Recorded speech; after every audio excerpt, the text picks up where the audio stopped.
दोस्तों, सीरियल तुमसे तुम तक की कहानी इस वक्त अपने सबसे मजेदार और धमाकेदार मोड़ पर आ चुकी है। दर्शक भी सोच रहे हैं कि अब आगे क्या होने वाला है, क्योंकि अब तक जो कुछ भी हुआ है उसने पूरे घर के माहौल को हिलाकर रख दिया है। कहानी की शुरुआत होती है उस बड़े राज से, जहां आर्यवर्धन ने अपनी चालाकी और होशियारी से एक ऐसा कदम उठा लिया जिससे अनु और विपिन की शादी पर ही सवाल उठ गया। जी हाँ, आर्यवर्धन ने बड़ा ही चालाकी भरा खेल खेला।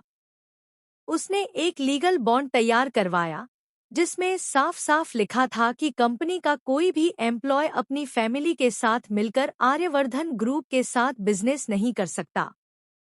अब जैसे ही ये बॉन्ड अनु तक पहुंचा, आर्य ने खुद कहा कि इसे अपने पापा और ससुराल वालों को दिखा दो।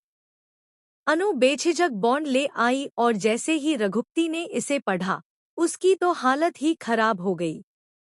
असल में रघुपति इस शादी को इसलिए आगे बढ़ा रहा था ताकि उसे आर्यवर्धन के ग्रुप से बड़े बड़े कॉन्ट्रैक्ट मिल सकें। लेकिन बॉन्ड की शर्त पढ़कर उसकी पूरी प्लानिंग चौपट हो गई। गुस्से में रघुपति ने सारे पेपर फाड़ डाले और वहीं सबके सामने कह दिया कि अब यह शादी नहीं हो सकती। उसने साफ साफ बोल दिया कि वो अनु और विपिन की शादी यहीं खत्म करता है। घर में ये सुनकर सन्नाटा छा गया। पुष्पा तो टूट ही गई। उन्होंने रघुपति के पैर पकड़कर रोते रोते कहा, प्लीज मेरी बेटी का रिश्ता मत तोड़िए, उसे बर्बाद मत कीजिए।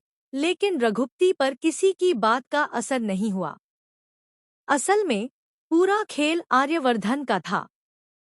आर्य ने सोचा था कि वह इस शादी को रोकना चाहता है, लेकिन बिना सीधे शामिल हुए। इसलिए उसने ये बॉन्ड वाला पेपर बनवाया ताकि पूरा प्लान उसके ऊपर न आए और शादी अपने आप टूट जाए।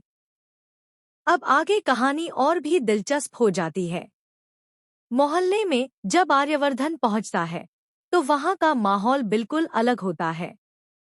सब लोग इकट्ठा होकर गोपाल पर आरोप लगाने लगते हैं। लोग कह रहे होते हैं कि गोपाल जरूर किसी गलत आदमी से मिला हुआ है।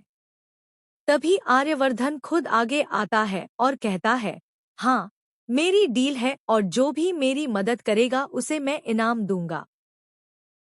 सब लोग हैरान रह जाते हैं जब आर्य कहता है कि इनाम सिर्फ पैसों का नहीं होगा, बल्कि जो भी उसका साथ देगा उसे 3 बीएचके का फ्लैट मिलेगा, वो भी टॉप फ्लोर पर।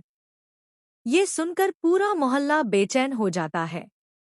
लोग लालच में आकर कहते हैं कि हाँ, हम मदद करेंगे, हमें भी फ्लैट चाहिए।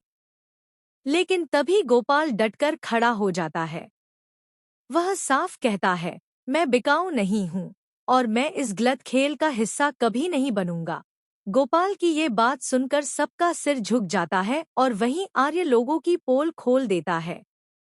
वह सबको आईना दिखाते हुए कहता है, देखो, यही फर्क है। तुम सब लालच में बिक गए, लेकिन गोपाल ने साफ मना कर दिया। यही उसकी असली ईमानदारी है। इसके बाद जब मोहल्ले में झंडा फहराने का मौका आता है, तो सब चाहते हैं कि आर्यवर्धन ही झंडा फहराए। लेकिन आर्य खुद ऐसा नहीं करता। वह झंडा फहराने का सम्मान पुष्पा और गोपाल को देता है। इस सीन को देखकर सभी लोग भावुक हो जाते हैं। अब कहानी यहीं खत्म नहीं होती। आगे जन्माष्टमी का मौका आता है। जहां घर में त्योहार की तैयारियां चल रही होती हैं, वहीं मीरा अचानक आर्यवर्धन के घर पहुंच जाती है। वह जानना चाहती है कि आर्य आखिर है कहाँ। मीरा उसकी माँ से फोन भी करवा देती है और खुद भी कॉल करती है। लेकिन तभी पीछे से अनु की आवाज आ जाती है। अब मीरा को शक हो जाता है कि शायद